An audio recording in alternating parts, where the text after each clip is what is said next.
ઉપનયન જીપીએસસીમાં સ્વાગત છે મિત્રો. હાલમાં લેવાયેલી યુપીએસસીની પ્રિલિમ 2025માં જે લેવાની હતી લાસ્ટ સન્ડે, એની અંદર આપણે જે ઇતિહાસના અને કલ્ચરના સવાલો પૂછાણા છે એનું સોલ્યુશન કરશું. હવે આ સોલ્યુશન કરવા પાછળનો હેતુ એ છે કે ભવિષ્યની અંદર જીપીએસસીમાં કોઈ એક્ઝામ આપણી થાય અને એની અંદર આવા ટાઈપના સવાલ પૂછાય તો કઈ રીતના હેન્ડલ કરવા. બીજું કે યુપીએસસી આ લોકો પ્રશ્નો ક્યાંથી ઉઠાવે છે, એના સોર્સ કયા છે, એની આપણે ચર્ચા કરશું. અને ઘણા એવા સવાલ હોય કે આપણે ક્યારેય વહેંચા બી ના, આપણે નોલેજમાં ના હોય, તો એને કઈ રીતના હેન્ડલ કરવા એ પણ આપણે ચર્ચા કરશું. સાંભળી તો ઇતિહાસની અંદર આપણે ખાસ કરીને ઇતિહાસ અને કલ્ચરનો અહીંયા ચર્ચા કરશું. ચાલો, તો સૌથી પ્રથમ સવાલ છે પેપર સેટ એની ઉઠાવેલું છે, પેપર સેટ એમાંથી. અને સવાલ છે રાજારામ મોહન રાય વિશે. તેમાં લખ્યું છે કે ભાઈ હિન્દી અને ઇંગ્લિશ બેમાં છે, ઠીક છે, તો તમે જેમાં જે પસંદ આવે જોઈ શકો છો. હું અહીંયા તમને ગુજરાતીમાં સમજાવીશ. પણ उसने प्राच्य विश्व के प्रारंभिक दार्शनिक सिद्धांतों के प्रति अत्यंत अनुराग और सनादर था. मतलब કે એને પશ્ચિમી જે વિશ્વ છે એનું ફિલોસોફી અને એના પ્રત્યે પારંપરિક મતલબ કે પરંપરા પ્રત્યે વધુ અનુરાગ અને સદાચાર હતા. મતલબ કે ભાઈ પશ્ચિમી કલ્ચરથી પ્રભાવિત હતા. સિમ્પલ છે. તો આખા ગામને ખબર છે કે ભાઈ રાજારામ મોહન રાય પશ્ચિમી શિક્ષણ યા પશ્ચિમી સંસ્કૃતિ, પશ્ચિમી પરંપરાથી પ્રભાવિત હતા.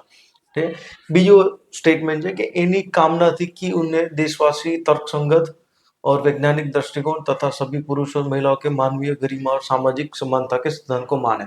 मतलब એનું માનવું એવું હતું કે ભાઈ ભારતની આ લોકો જે છે, ભારતીય લોકો, એ પણ પશ્ચિમી જે પરંપરા છે, સંસ્કૃતિ છે, એની રહેન સહેન છે, એને ભારતીય લોકો અપનાવે.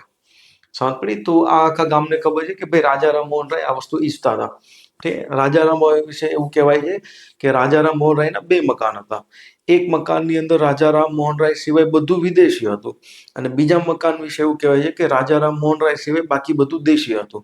મતલબ કે એની પર્સનાલિટી એવી હતી કે એને ભારતીય કલ્ચર અને પશ્ચિમી કલ્ચરનું સમન્વય આપણે જોવા મળે છે એની અંદર. સમજ પડી? તો આ સ્ટેટમેન્ટમાં બંને સ્ટેટમેન્ટ સાચા છે. સમજ પડી? હવે સોર્સ આના માટે તમે કહી શકો છો ગ્રંથ નિર્માણ બોર્ડ છે. આપણે કોઈ ઇન્સ્ટિટ્યૂટની બુકની આપણે ચર્ચા નહીં કરી, જે સ્ટાન્ડર્ડ હિસ્ટોરિયન લોકો છે એની જ વાત કરશું. ઠીક, ચાલો. હવે પછી છે અસહયોગ આંદોલન, એના ઉપર સ્ટેટમેન્ટ આપેલા છે. આ વખતે અસહયોગ આંદોલનમાંથી 2 સવાલો પૂછેલા છે. તો પેલું છે કે ભાઈ ન્યાયાલયો અને વિદેશી વસ્ત્રોનો બહિષ્કાર. તો ભાઈ બહિષ્કાર તો એની મેઇન વસ્તુ હતી. તો ન્યાયાલય, શૈક્ષણિક સંસ્થાઓ, વિદેશી કપડાઓ, વિદેશી વસ્તુઓનો બહિષ્કાર કરવાનો છે. તો પેલું સ્ટેટમેન્ટ તો સાચું છે. બીજું છે કે અહિંસા કા કઠોર અનુપાલન, મતલબ કે અહિંસાનું પાલન કરવાનું છે. તો આ સ્ટેટમેન્ટ બી સાચું છે. આ બધું નાગપુર અધિવેશન જે થયું હતું 1920ની અંદર, ત્યાં કોંગ્રેસે આ બધું ડિક્લેર કરેલું. એની અંદર પહેલી જ વસ્તુ ડિક્લેર કરેલી કે ભાઈ જેટલી બી ઉપાધિઓ છે એ બધાનો ત્યાગ કરવાનો છે. સમજ પડી? પણ અહીંયા સ્ટેટમેન્ટ શું લખ્યું છે કે જેટલી બી ઉપાધિઓ અને સન્માનો મેળવ્યું છે એનો સાર્વજનિક ઉપયોગ ના કરવો, ભલે તમે એને પ્રતિધારણ એટલે કે તમે ધારી રાખો. ઇંગ્લિશમાં બી જોઈ શકો છો. મતલબ કે તમે ઉપાધિ જે મળી છે એને રાખો, પણ એને સાર્વજનિક જગ્યાએ ઉપયોગ કરો નહીં. તો અહીંયા એવું કોઈ કહેવામાં આવેલું નહોતું. શું કહેવામાં આવેલું કે ભાઈ ઉપાધિનો ત્યાગ કરો, બંધ, છોડ. સમજ પડી? એટલે ત્રીજું સ્ટેટમેન્ટ ખોટું છે. પછી ચોથું છે કે વિવાદોના નિપટારણ માટે પંચાયતની સ્થાપના કરવી. તો ભાઈ ગાંધી બાપુ ઈચ્છતા હતા કે ભાઈ ગ્રામીણ ક્ષેત્ર પંચાયતની સ્થાપના થાય. તો આ સ્ટેટમેન્ટ બી સાચું હોય. તો 3 સ્ટેટમેન્ટ સાચા હોય, તો કેવલ 3 આનો જવાબ આવશે. સમજ પડી? એના પછીનો ક્વેશ્ચન છે સિંચાઈ. હવે આ જે સવાલ છે એ એકચ્યુઅલીમાં ઘણી જગ્યાએ ખોટું લખેલું છે. મતલબ સોર્સ ખોટો આપેલો છે. હવે સિંચાઈના કામ આવવાવાળું અર્ઘટ છે. હકીકતમાં અર્ઘટ શબ્દ યુઝ કરેલો છે, પણ ઇંગ્લિશમાંથી આ લોકો ટ્રાન્સલેટ કરી એટલે અર્ઘટા થઈ ગયું છે. તો હકીકતમાં નામ શું હોય? અર્ઘટ. તો ભાઈ અર્ઘટ કોને કહેવાય એવું સવાલ પૂછેલો છે. તો આના વિશે આપણે ચર્ચા કરેલી દિલ્હી સલ્તનતની અર્થવ્યવસ્થામાં. આપણો વિડીયોની અંદર તમે જોઈ શકો છો અર્ઘટ કોને કહેવાય. તો સિમ્પલ છે. અર્ઘટ એટલે શું કે એક પ્રકારનો વ્હીલ હશે, ચક્ર હશે. ચક્રની આસપાસ અહીંયા વાસણો બાંધેલા હશે, માટીના. હવે તો સ્ટીલના બારણો મળ્યા, મતલબ હવે તો યુઝ મોટર આવી ગઈ. તો આ ગોળ ગોળ ફરતું રહેશે, તો નીચેથી પાણી ભરીને આને બહાર ઠલવતું રહેશે. સમજ પડી? તો આને કહેવાય અર્ઘટ. આની આપણે ચર્ચા કરેલી. અને એવું કહેવાય છે કે આ અર્ઘટ લાવવાવાળા લોકો જે હતા એ તુર્ક લોકો હતા, એટલે કે દિલ્હી સલ્તનતના લોકો. એટલે આનું બીજું નામ ફારસી ચક્ર એટલે કે પર્શિયન વ્હીલ પણ કહેવાય છે. સમજ પડી? એ તમારે જોવું હોય તો સતીશચંદ્રની બુકની અંદર આ બધું લખેલું છે. સમજ પડી? હવે એ હિસાબે તમે જુઓ કે ભાઈ એક ખીચને એક પુલ્લી મતલબ ખીંચવા વાળી એક ચામડાનું બનેલું હતું, ઠીક છે. આમાં જે એક ચક્ર હતા મતલબ કે એક વ્હીલ હતું, ઠીક છે. ઇંગ્લિશમાં જો એક લાર્જ વ્હીલ વિથ ધ મતલબ કે ભાઈ એની સાથે અરાવો એટલે કે આ રીતના અરાવો હતા, પડી સમજ? અને બહારી છોરે પર મિટ્ટી કે પાત્ર થે, ઠીક છે. તો સ્ટેટમેન્ટ આ સાચું છે. સમજ પડી? તો અરઘટ એટલે કે એક પ્રકારે આ રીતના પર્શિયન વ્હીલ, ઠીક છે. ફારસી ચક્ર કહેશું યા પર્શિયન વ્હીલ કહેશું, ઠીક છે. આનો આપણે ચર્ચા કરેલી છે ઓલરેડી, ઠીક છે. તો બીજા બધા બેલથી ખેંચવા વાળું નથી, સીધા હાથોથી ખેંચવા વાળું એ પણ નથી, ઠીક છે. આન્સર શું આવશે? બી.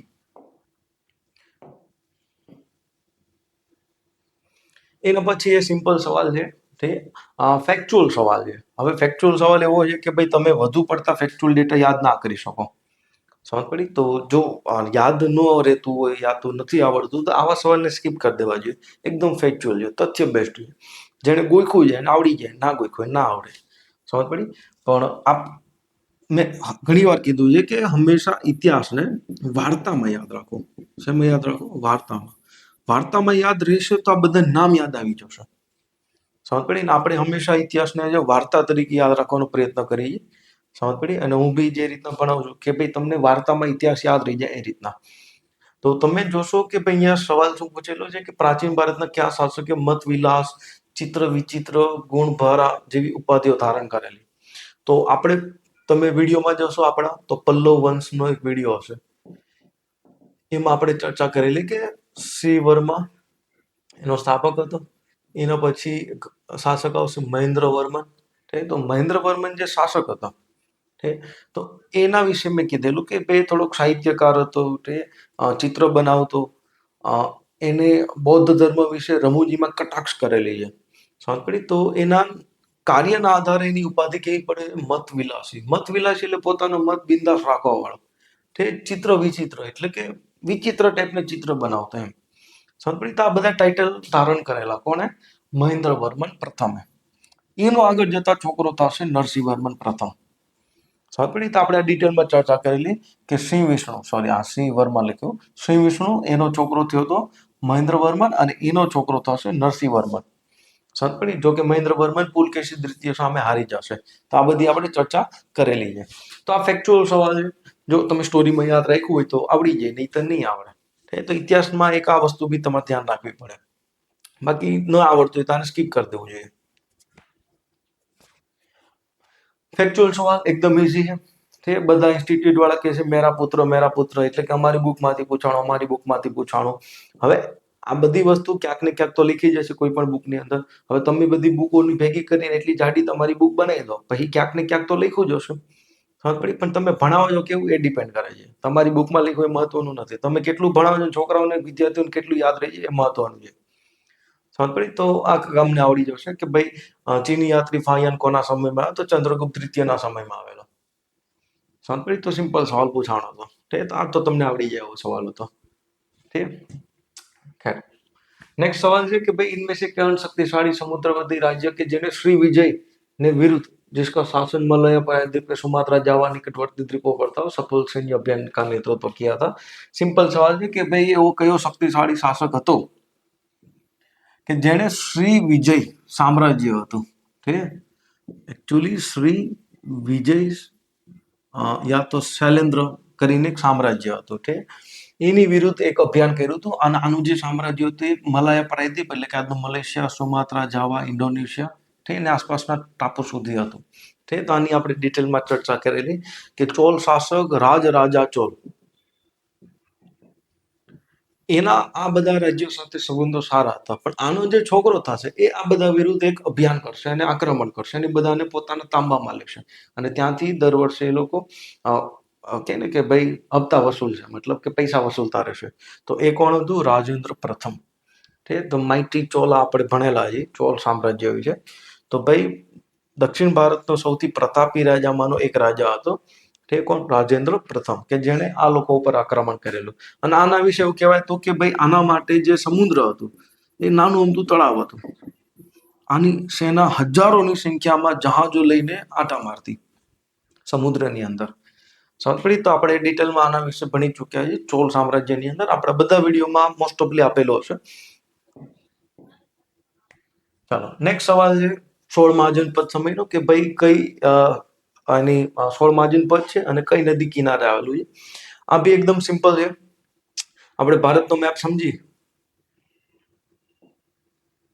તો 16 મહાજનપદ યાદ હોય તો અસ્મક સામ્રાજ્ય, જે અસ્મક મહાજનપદ હતું અહીંયા દક્ષિણ ભારતમાં હતું. ઠીક છે? તો એ ગોદાવરી નદી કિનારે હતું, એટલે તો સાચું છે. જે કંબોજ છે એ આજનું નોર્ધન પાકિસ્તાન ને અફઘાનિસ્તાન ક્ષેત્રમાં હતું. અહીંયા કંબોજ, એના નીચે પછી હતું ગાંધાર, એટલે કે તક્ષશિલા વાળું. સમજ પડી? અહીંયા શું કહ્યું? વિપાસા. તો બિપાસા નદી, વિપાસા જે પ્રાચીન નામ હતું, એ નદી તો આપણે અહીંયા હતી. સમજ પડી? તો એ તો નહીં આવે, કારણ કે આ ઘણું ઉપર વહી જશે, તો કંબોજ નહીં આવે. અવંતી જે મધ્યપ્રદેશની અંદર હતી, એની રાજધાની ઉજ્જૈની અને માયસમતી હતી. પૂછ્યું છે મહાનદી. તમે બધા જાણો છો કે મહાનદી ઓડિશામાં વસે. ઠીક, તો આ બી નહીં બને. ઠીક. ચોથું છે કૌશલ. કૌશલ નરેશ દશરથ, આપણે સાંભળ્યું છે. કૌશલ રાજ્ય સરયુ નદી કિનારે આવેલું હતું. તો સિમ્પલ છે. તો અહીંયા સ્ટેટમેન્ટ પ્રથમ અને ચોથું સાચું છે. તો કેવલ દો. આઈડિયા? હવે આ કેવલ 1, કેવલ 2, કેવલ 3 આમાં બહુ મગજમારી થઈ ગઈ છે. જો તમને બધા આવડતા હોય તો આવડે, નહીં તો નહીં આવડે. आइडिया है? चलो नेक्स्ट सवाल है कि जैसा कि अशोक के अभिलेखों से ज्ञात होता है कि प्रादेशिक रज्जुक युक्त किस स्तर के महत्वपूर्ण अधिकारी थे. आखा गामने आवड़तो છે લલ્લુ જેવો સવાલ છે કે પ્રાદેશિક રજ્જુક અને યુક્ત નામના જે અધિકારીઓ હતા એ જિલ્લા સ્તરીય પ્રશાસનનો વહીવટ કરતા. અને આ લોકોની નિયુક્તિ ડાયરેક્ટ સેન્ટ્રલ એટલે કેન્દ્ર દ્વારા થતી. સમજ પડી? અને આ લોકો પોતાના રિપોર્ટે ડાયરેક્ટ કેન્દ્રમાં પહોંચાડતા. સમજ? એક પ્રકાર આજની તારીખમાં કલેક્ટર ફલેક્ટર ટાઈપનું પદ છે, ઠીક છે, જે જિલ્લા સ્તરે કામ કરતું, જેની નિયુક્તિ કેન્દ્ર કરતું. સમજ પડી? તો જિલ્લા સ્તરના અધિકારી હતા પ્રાદેશિક રજ્જુક અને યુક્ત. આ લલ્લુ જેવો સવાલ છે, આખા ગામને આવડી ગયો હશે. ઠીક. આ સવાલ જો થોડુંક મગજ વાપરવાનું છે, પણ ઈઝી છે.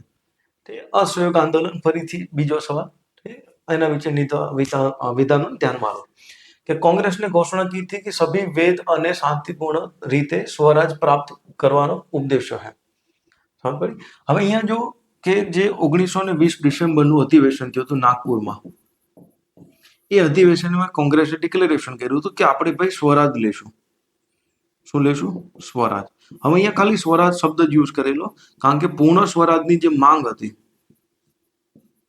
એ બધા જે અતિ રાષ્ટ્રવાદી હતા એ કરતા હતા. સાંભળી? એને ખુશ કરવા માટે કોંગ્રેસે શું કર્યું? ગાંધી બાપુના કહેવાથી કે સ્વરાજ નામનું ઘોષણા કરી દીધી કે ભાઈ અમે આ હેતુ શું હોય કે સ્વરાજ પ્રાપ્ત કરવાનો. સાંભળી? એટલે પેલું સ્ટેટમેન્ટ તો સાચું બને છે. પેલી સમજ? અને એ બી કઈ રીતના? બંધારણીય માંગ દ્વારા. શેના દ્વારા? બંધારણીય માંગો દ્વારા. એટલે કે ભાઈ શાંતિપૂર્ણ અને વેદ, એટલે કે લીગલ રીતના. સમજ પડી? તો આ ઘોષણા કરેલી હતી. આ તમારે જોવું હોય તો ગ્રંથ નિર્માણ બોર્ડની પુસ્તકની અંદર જે આધુનિક ભારતની ઇતિહાસ ભાગ 2 છે, એની અંદર આ વસ્તુ લખેલી છે. અને બીજું સ્ટેટમેન્ટ છે કે ભાઈ इस चरण में क्रियान्वित किए जा रहे हैं, मतलब કે આ ચરણમાં જે લાગુ કરવાનું હતું, જેમાં સવિનય અવજ્ઞા આંદોલન, એટલે કે ના કર લડત છે. આનો સવિનય અવજ્ઞા એટલે કે ના કર લડત, मतलब કે કર નથી આપવાનો. करो का भुगतान न करना, આગળ लिखो છે.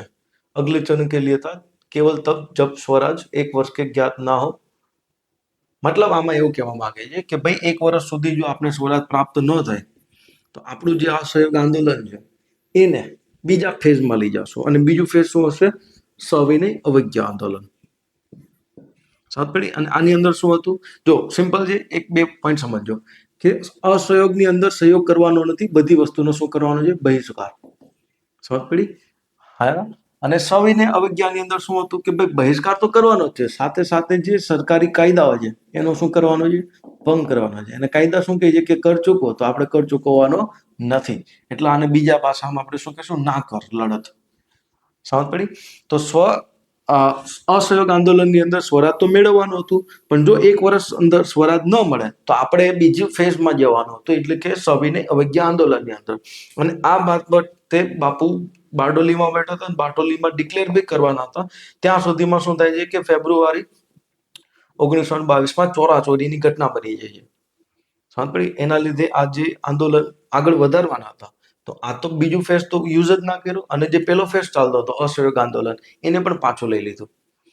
સમજ પડી? તો એવું કહેવા માંગે છે આ બીજા પોઈન્ટની અંદર, એટલે આ પોઈન્ટ બી સાચો છે. ઠીક, તો આન્સર શું બનશે? બંને. સમજ પડી?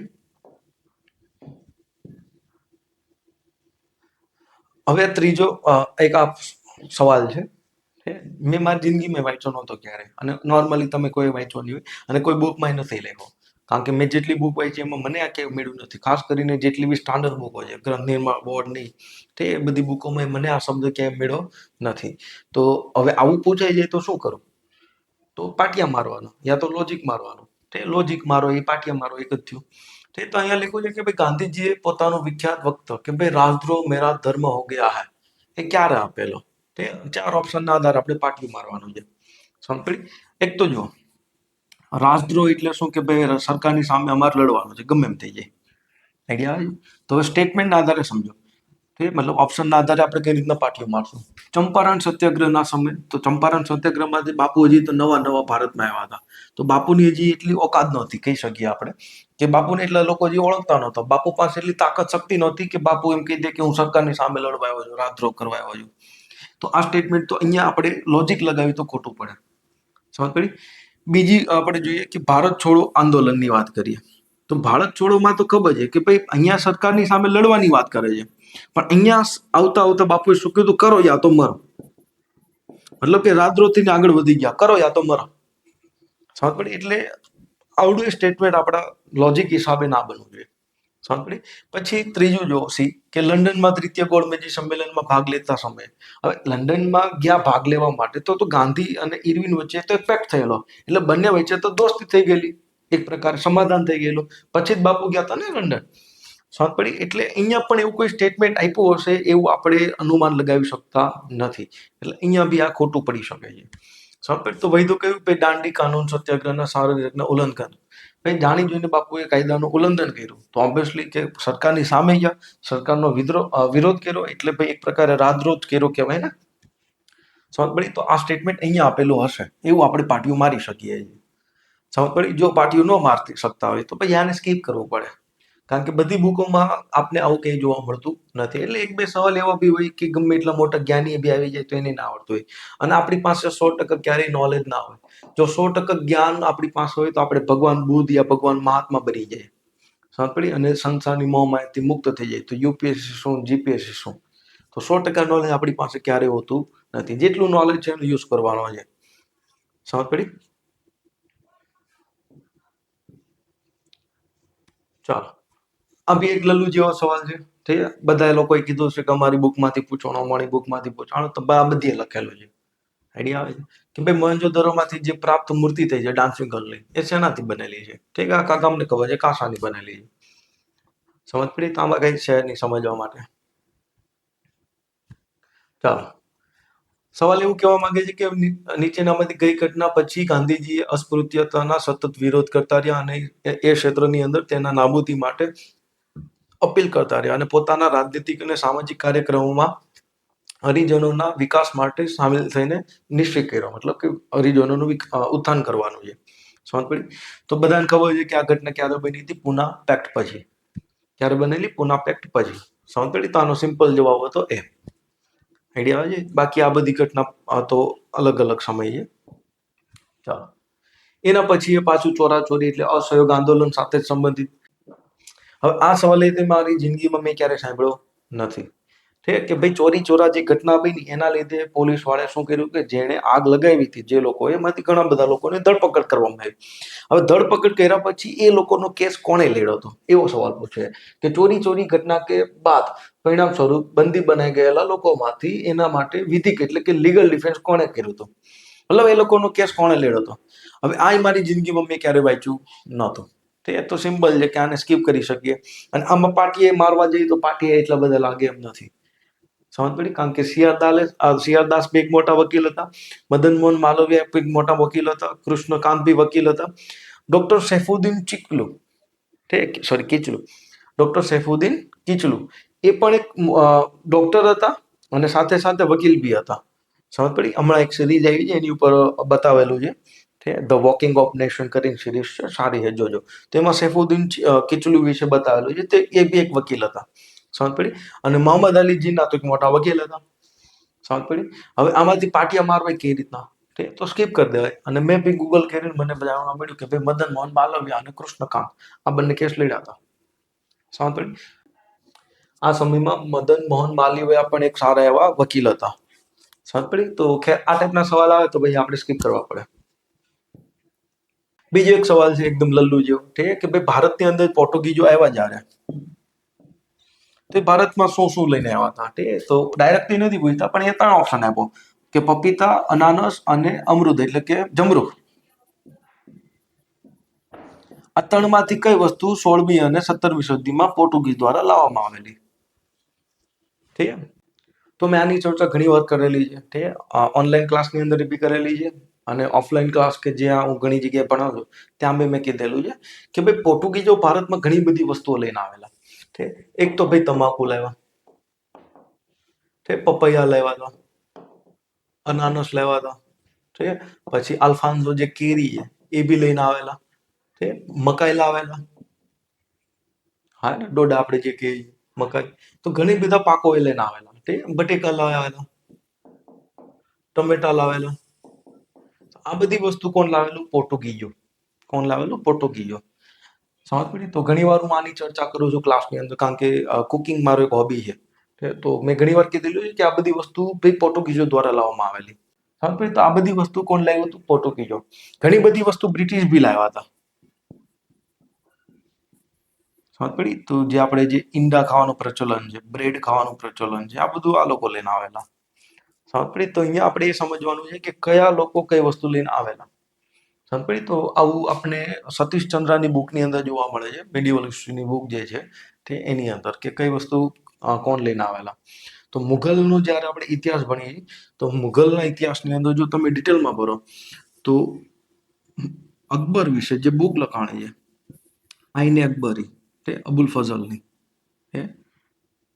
અને એના પછીના જે બી ઇતિહાસકારો થઈ ગયા સમયના, તો એ બધા પોતાના બુકની અંદર જે અંગ્રેજો બ્રિટિશ લોકો જે પાકો લાવેલા છે એ બધા પાકોની ચર્ચા કરેલી છે. ખાસ કરીને આઈને અકબરીની અંદર અબુલ ફઝલે ચર્ચા કરેલી છે કે જીન્સ એક કામિલ જે પાકો હતા, એટલે કે રોકડિયા પાકો, એની ચર્ચા કરેલી છે. પછી એ સમયમાં પોર્ટુગીઝો તો આવી ગયેલા ભારતની અંદર 1498માં. તો એ કયા કયા પાકો લેવા છે તે બધી ચર્ચા કરેલી છે, સમજ પડી. તો આ સવાલ ઇનડાયરેક્ટલી તમે મુઘલની હિસ્ટ્રી કરશો તે ત્યાં તમને જોવા મળશે, સમજ પડી. જો મોડર્ન હિસ્ટ્રીમાં પોર્ટુગીઝોને ભણશો તો ત્યાં નહીં લખ્યો, ત્યાં એટલો લખ્યો છે કે પોલિટિકલી કઈ રીતની આગળ વધ્યા, કઈ રીતના બ્રિટિશ સામે હારી ગયા. પણ મુઘલના હિસ્ટ્રીમાંથી આ સવાલ છે, તો મિડિવલ હિસ્ટ્રીની બુક વાંચો સતીશચંદ્રની, તો એની અંદર આ વસ્તુ લખેલી છે, સમજ પડી. હવે આ બી જો ના ખબર હોય તો જવા દેવાનું, આઈડિયા ખબર હોય તો રાખવાનું. ખ્યાલ. તો એટલા આપણે સવાલો જોઈએ. તો આ બધા સવાલો જોતા આપણે કહી શકીએ કે મોસ્ટ ઓફલી સવાલો એકદમ કે ને ઇઝી હતા. 2-3 સવાલ એવા હતા કે આપણે ક્યારેય સાંભળ્યા ના હોય તો એને પછી સ્કીપ કરવાના, યા તો પછી પાટિયા મારવાના. સમજ પડી. પાટિયા ત્યારે મારવાના કે જ્યારે એવું લાગે કે ભાઈ આપણાથી થવાનું નથી, તે તો પાટિયા મરાય. અને એવું લાગતું હોય કે ભાઈ હું કરું છું સાચું છે અને લાગે છે કે થઈ જશે, તો વધુ પાટિયા મારવાની જરૂર નથી, સમજ પડી. તો આ ટાઈપના સવાલ યુપીએસસી પૂછેલા. તો આપણે કહી શકીએ કે મોસ્ટ ઓફલી હિસ્ટ્રીની અંદર આ વખતે ઇઝી સવાલો હતા, અને મેઇન ફોકસ આ વખતે આ લોકોનું મોડર્ન હિસ્ટ્રી ઉપર વધારે હતું. ઘણીવાર આ લોકોનું મેઇન ફોકસ પ્રાચીન ભારત ઉપર વધુ હોય છે, પણ આ વખતે મેઇન ફોકસ કેની ઉપર હતું? મોડર્ન હિસ્ટ્રી પર. અને એમાં એક જ ટોપિક છે, 3 સવાલ, કયો? અસહયોગ આંદોલન ઉપરથી. તો હવે એનો મતલબ એ નથી કે આપણે અસહયોગ આંદોલન એકદમ ગોખીને ચાટી જાય, આઈડિયા. હવે નેક્સ્ટ ટાઈમ બીજું કંઈક પૂછશે તો આપણે અહીંયા શું કરવાનું કે કોઈ પણ ઇતિહાસને ભણો ને તો એને સ્ટોરીમાં યાદ રાખો. સ્ટોરીમાં યાદ રાખશો તો ઇતિહાસ યાદ રહેશે, નહીંતર અઘરો લાગશે, સમજ પડી. ચાલો, તો મળશું આપણે નેક્સ્ટ લેક્ચર. જય હિન્દ.